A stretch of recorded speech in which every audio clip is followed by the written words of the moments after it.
How bad could one hamburger possibly be? Yeah, one burger per day, I think it wouldn't be too harmful. Well, even just one hamburger, a new study has found, will affect the ability of the arteries in your body to function properly. Your arteries are normally flexible and expandable, like a rubber band.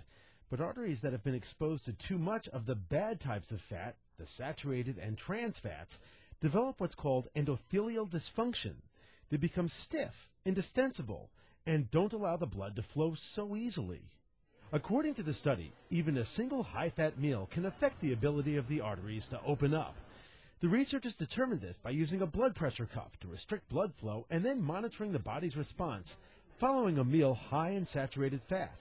The same thing happens when people smoke. The same thing happens, in the setting of high blood pressure, high cholesterol, and we always thought this was a long-term issue. After 6 hours, that one meal can interfere with the HDL or good cholesterol, preventing it from protecting the inner lining of the arteries from the accumulation of fatty cholesterol plaque.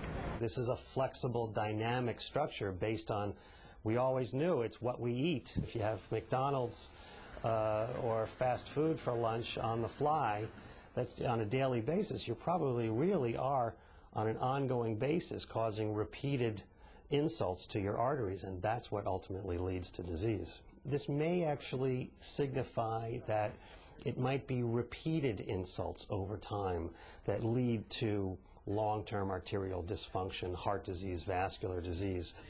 And remember that old potato chip ad? No one can eat just one Lay's potato chip.